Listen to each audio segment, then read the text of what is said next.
Hey guys, hoping all is well with everyone. So in this video, we're going to be continuing the read along of The Secret Zoo, Traps, and Specters, and we're kind of going to just jump into it today because at the last ending of chapter 60, we kind of ended on a huge cliffhanger. So at the end of that chapter, DeGraff had just taken 3 out of the 4 Descenders captive, whether it be the magic of the velvet that he was holding or just the secret magic of the shadows that he was basically warping between. And at the same time, the gifteds Blizzard and Little Bighorn had just been called to be sacrifices because of the amount of damage that had been done to Clarksville Elementary. They needed to be able to keep the secret zoo in secrecy in the secret society. So we're going to jump right into it. Chapter 61, The Fall of Friends. Outside the maintenance room, Noah headed down the hall between the media center and the cafeteria, Solana quietly calling out twice for him to stop. In the dark distance, he saw 2 police officers charge across an intersecting hallway and head left, their voices and footsteps quickly fading. "Where are they going?" Richie asked from just behind him. As they reached the new hall seconds later, Loa pointed to the floor, where 2 faint sets of dusty animal footprints headed in the same direction the officers had gone. One had 3 stubby toes, the other had 5 round toe prints and a wide sole. Little Bighorn and Blizzard, no doubt. As Noah turned to follow them, he saw the 2 officers bang through the double doors of the gym. Through the walls came the muffled sounds of people yelling and footfalls thumping on bleachers. And Noah heard something else. Animals. Animals growling and grunting. Noah slowed down at the gym entrance and eased upon one of the double doors. "Noah!" Solana said. "We can't!" Before she could finish, Noah slipped through the crack. Near the stage at the far side of the gym were Blizzard and Little Bighorn. They were backed against each other, their rumps almost touching. As many as a dozen officers were posted alongside of the set of bleachers, their guns aimed at the animals. They were hollering questions and commands at one another, spewing profanities that echoed in the open gym. A man with a faint mustache was struggling to steady his gun. A woman was repeatedly shouting, "Animal control! Where's animal control?" into a walkie-talkie. A hulking man was holding his stare down the barrel of a rifle while saying, "I got the shot! I got the shot!" and asking if he should take it. Blizzard, his back arched high, was snarling and swinging his long neck from side to side. Against the brown basketball court, his fur was startlingly white. Little Bighorn had his head dropped low and his huge horn raised like a weapon. His unblinking eyes kept shifting around the room. The officers crept along the bleachers toward the stage. They walked behind their weapons. Blizzard and Little Bighorn were in their sights. Solana and the other scouts had slipped into the gym and joined Noah. Beside the bleachers, they were mostly hidden from view. Ella said, "What do we do?" Solana, her descender gear back inside her clothes, said, "Nothing. The animals are doing what needs to be done." She seized Ella's arms and pulled her back. "Come on. We gotta go. You want to spend the night in the cop station? Besides..." Her voice trailed off. Then she turned to her trapped animal friends and finished her thought. "We don't want to see this." Ella yanked her arm away. "We can't just leave them! We don't have..." A voice rang over the noise. "Bobby, take the shot." "Roger," said the brawny officer. He set his face against his rifle, his fat cheek bulging over the stock. Noah saw how his neck was nearly as thick as his head, rigid with muscles and corded with veins. The other officers ceased all movement and conversation. Other than the low, rumbling growl of Blizzard and the occasional snort of Little Bighorn, the room had fallen deathly quiet. A deafening crack erupted. As the brawny officer's body rocked, so did Blizzard's. The bear swung around, howling in pain. In his white fur, a bright red spot appeared. Just behind the shoulder of his right front leg, Blizzard had been shot. The cop steadied his shaky rifle, his fat cheek balancing and ballooning over the wooden handle.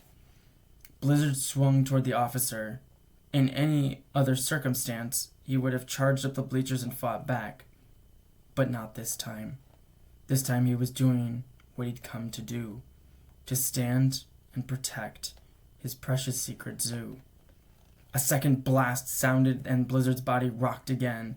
As the gunshot echoed in the gym, Blizzard lowered himself to the ground and a dull expression of acceptance found his face. Little Bighorn turned to his fallen friend. The rhinoceros knew what was happening. He understood that the officer would eventually turn the rifle on him. Noah heard whimpering and turned toward his friends. All of the scouts were standing in shock, tears streaming down from their eyes. Ella had turned away, her hands pressed over her face. Solana grabbed Megan and Richie's elbows. "Come on! We gotta get out of here!" The brawny cop readied himself for a third shot. As he did, Noah pulled away from his friends, dropped the velvet curtain from his arms, and charged across the floor, screaming, "No!" The cop fired, but, having been startled, missed his target and instead struck the stage, splinters of wood showering into the air. As Noah ran across the court, all heads swung toward him. One officer yelled and another screamed profanities. Before they could react, Noah realized Blizzard and dropped to his knees and began to frantically stroke the bear's head. "You're going to be okay. Everything's going to be okay." But even as Noah said the words, he knew how ridiculous they sounded. Nothing was going to be okay. Blizzard turned his eyes to Noah. Countless emotions stirred in the dark depths. Then they settled, leaving Blizzard with one state: peace. Noah could see what it meant for Blizzard to have him near. The boy he had shared so many adventures with him in the past year. If Blizzard was going to die, he was going to do so bathed in Noah's love. "It's okay," Noah said as his hand worked back and forth. I'm here with you." Noah felt something under his armpits, and his world blurred as he was pulled into the air. Inches from his ear, a voice erupted. "His legs! Get his legs!" An officer jumped in front of him and swept up his feet. The two men broke into sideways jog and carried him off, Blizzard watching. Noah screamed in anger as the two officers rushed him away. In the bleachers, the man with the rifle raised his weapon again. Seeing this, Noah yelled to be let go. He twisted and squirmed and kicked. It was no use. The officers were too strong. A safe distance away from Blizzard, the officers dropped Noah, who immediately turned back to the stage and saw something that took his breath. Ella, Megan, and Richie were standing where Noah had just been. They were holding hands, their bodies as far apart as their arms would allow. Tears were still streaming down their faces. Just past their ankles lay the big white mound of Blizzard. The officers weren't going to put another bullet in their friend, not without putting one through them first. Blizzard lifted his chin off the court and sniffed the air toward the three friends, taking in whatever sense came with the courage and love they had. The officers erupted in panic. Feet pounded down the bleachers and everyone converged on the scene, their guns held in front of them. Rubbery soles squeaked along the floor. The scouts didn't move. They stood their ground in front of Blizzard, their hands clasped, their chests out. Noah saw that their tears had stopped. Their fear and sorrow had been wiped out by something else. Purpose. Noah rolled onto his knees and then stood like his friends. Goosebumps rose on his arms. Blizzard and Little Bighorn had come to do something, but so had the scouts. The stage curtain suddenly parted and out stepped two men. One had a rifle, but neither was dressed in the same blue uniform as the police officers. As the cops dragged Noah's friends away, the man on the stage with the rifle fired a shot at Blizzard. The resulting crack wasn't nearly as loud as the others, and as bright green spot appeared in Blizzard's fur. Noah understood why. The rifle had fired a dart. The new weapon was a tranquilizer gun. The men on stage weren't police officers. They were officers from animal control. A second dart was fired, then a third. Blizzard struggled to his feet, lumbered a few steps, and then his legs gave out. He lay on the basketball court, his front legs twisted beneath his body, his rear one sprawled out. His eyelids sank half-closed, and his jaw dropped limply to one side as sedatives coursed through his body. He wasn't unconscious, but he was on his way. Then the man fired several consecutive darts into Little Bighorn. The rhino stepped, staggered, and then collapsed to his stomach. His enormous head slumped, and his vacant stare fell to the floor. One of the animal control officers hollered, "Everyone out! Lock the doors. We got a confined space here. Let's use it. It's going to take a while for these animals to fall asleep." Officers quickly made for the double doors, holstering their guns along the way. Several officers seized the scouts' arms and pulled them along. As Noah went, he peered back to see Blizzard's side rising up and down with long, slow breaths. The bear turned his head. Their eyes briefly met. Then Noah was pulled out into the hall. The officers released the scouts. Noah hugged his sister and saw that Ella was crying again. He looked for Solana and realized she was gone. She must have slipped out during the commotion, hopefully undetected. He peered back into the gym and saw that the curtain was gone. Solana must have taken it. The final officer stepped into the hall. He unholstered his billy club and jammed it through the handles on the double doors, securing them. Noah was horrified at the thought of Blizzard being barricaded in the room. What would animal control do with him? What would happen to Little Bighorn? The officers, more than a dozen, turned to the scouts. The cop that had fired at Blizzard reached out and grabbed a handful of Noah's shirt and one of Richie's. "Are you out of your minds? I could have killed you in there." Two officers intervened, pulling their coworker away from the kids. "You were shooting him," Megan said. "You were going to kill him." "He was following orders," another officer spoke up. Noah turned to the voice and saw the man with tidy hair and a neatly trimmed mustache. His uniform seemed freshly pressed. To Noah, it looked like he was in charge.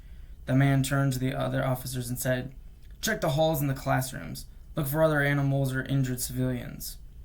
The officers broke down the hall and split in different directions, their footfalls quickly fading. The man turned to the scouts and said, "I'm Officer Jones." The scouts huddled close, nodded. "You kids mind telling me what the heck you're doing in here?" Officer Jones asked, his tone crisp and curt. "We heard the noise," Megan said before her friends could respond. "We were walking by." She pinched the fabric on her pirate uniform and held it toward the officer. "Trick-or-treating. When we saw the commotion at the school, all the cops, cars and stuff, we came inside."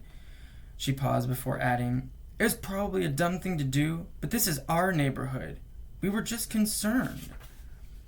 Officer Jones stared at Megan. Then he slowly looked at the other scouts, who were nodding in agreement. He lifted a single eyebrow and seemed to consider Megan's story. "Is anyone hurt?" The scouts shook their heads. "And what about you, kid?" The man pointed to Noah. "That bear do anything to you?" "I'm fine," Noah said. "Yeah, well, you came pretty close to getting your heads chewed off. That bear could have..."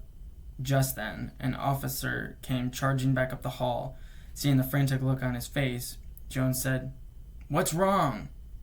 "TV's here." Officer Jones threw back his head and muttered something under his breath. Ella turned to Richie and mouthed, "TV?" "Reporters," Richie whispered. Jones waved the man, saying, "Go! Keep him off the property." The officer turned and ran. Jones turned back to the scouts and said, "No one else?" "Huh?" said Noah. "Just the four of you, right? No one else with you?" Noah said. "Just us. We were trick-or-treating and..." Yeah, I got that already." He became quiet for what seemed a long time. In the silence, Noah could hear faint footsteps as officers searched the halls. "You didn't see anything I should know about?" They shook their heads. He seemed to consider something. Then he pulled a small notebook from his jacket pocket, flipped it open, and readied his pen on the page. "Give me your names and addresses." Once they did, Jones stuffed the notebook back into his pocket and waved them off. Go! Get out of here. I got too much to worry about right now. I know how to find you if I need you. The scouts turned to leave, but after only a few steps, Noah swung back saying, Sir.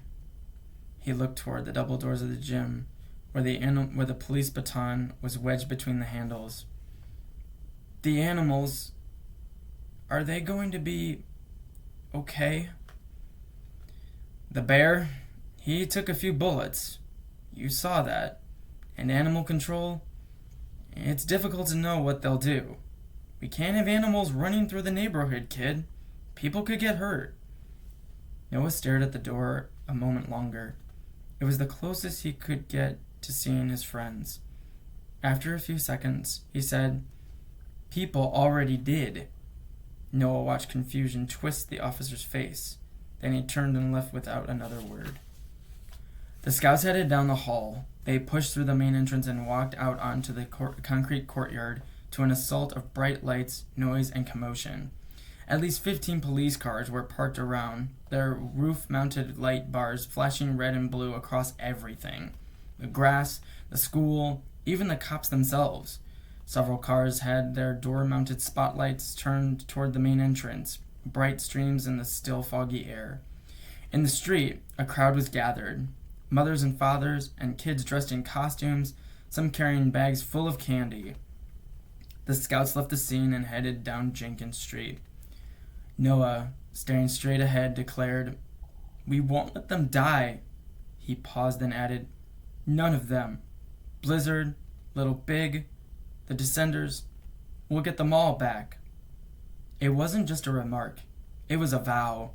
And on the dark, foggy street, the other scouts nodded and pledged the same. Chapter 62. Keeping Secrets. When police officers discovered a classroom and 2 rows of student lockers in ruins, they assumed that Blizzard and Little Bighorn had caused the damage. Had they investigated the school minutes before, they would have learned the truth. During the confrontation in the gym, a group of 6 girls had arrived at Clarksville Elementary. They divided into pairs to search the school. Their intent was simple: to discover the bodies of the Sasquatches and bury them in the secrecy and the magic that literally crawled along the girls. In the upper L wing, Evie and Sarah found a Sasquatch lying on the floor, its long, limp tongue dangling over its slack jaw. As they rushed toward it, they each held open one of their pockets, releasing chameleons from the portal placed in the secret zoo. Hundreds spilled out across the floor and crawled onto the Sasquatch, squirming through its mangy fur. Within seconds, the beast seemed to disappear. In front of the media center, Lily and Alakshi discovered the body of the second Sasquatch and did the same. Both pairs of Specters then went to work on getting the Sasquatches out of Clarksville Elementary. For this, they relied on the chameleons again. Using their massive numbers, the chameleons could lift things many times their size. Countless chameleons squirmed beneath each Sasquatch, taking its incredible weight onto their backs. They then carried each beast in the secrecy through the halls and out of the broken doors of the lower L wing. Outside, the Specters led the chameleons across the foggy stretch of the playground. They secretly crossed Jenkins Street and headed toward the gates on the west side of the zoo. Once behind the cover of the concrete wall, the Specters appeared and flagged down several guards to take over the Sasquatches. As the girls rushed back to Clarksville Elementary, the chameleons swarmed up their legs and vanished back through the portals in their pockets. All 6 Specters met up on the playground, where 6 fallen Sasquatches lay. They opened their pockets and quickly went to work. The chameleons lifted the Sasquatches again and followed the Specters in perfect secrecy across the playground and to the zoo. Then, their work done, the chameleons crawled back to the Specters' pockets, and Evie and her friends fully appeared. Without a word, the 6 girls turned and headed deeper into the zoo. Near Metropolis, a voice called out to them, "Evie, wait!" Across the zoo grounds, Solana came running. She stopped in front of Evie, took a deep breath, and asked, "How did you know?" When Evie's only purpose was a blank expression, she added, "How did you know to come to the school?" Evie considered the question. Then she reached into one ear and plucked out a bone mic. She tossed it to Solana, who instinctively caught it. Solana looked at the mic for a second and then held it out to Evie. "Here," she said. "You should keep it." Evie crossed her arms.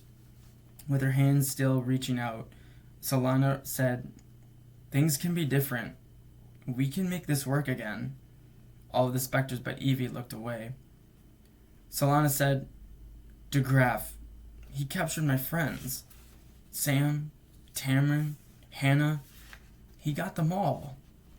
Maybe you could help." Seconds passed. Evie started to say something and stopped. Then she turned and walked off, leading her group deeper into the zoo and leaving Solana with the bone mic in her hand. Solana stood and watched her go. She glanced at the headset, and she called out, "Evie, hold up," and charged after the girls. Hearing Solana, the Specters opened their pockets and invited the chameleons to crawl along their bodies again. Then the 6 girls escaped Solana by escaping the world. And I'll stop the video there, ending chapter 62. But I hope you guys enjoyed this video. As you guys can see, it's getting pretty intense at this point. It's not butterflies and rainbows and gardens anymore, unfortunately. Things are getting pretty intense, but you can definitely see through this the incredible relationship that not only does Noah have with Blizzard, but all of the scouts and their incredible bond and relationship with all of the gifteds, including Little Bighorn and Blizzard. So it's really amazing to see. But I hope you guys enjoyed this video, and in our next video we will be concluding the final chapters of the Secret Zoo Traps and Specters to kind of see where this ends. There's a lot going on here, and it doesn't seem like with 2 chapters we can really find out everything that we need to know. But I hope to see you guys in the next video. Please take good care of yourselves and be safe. Thank you so much for watching. Bye.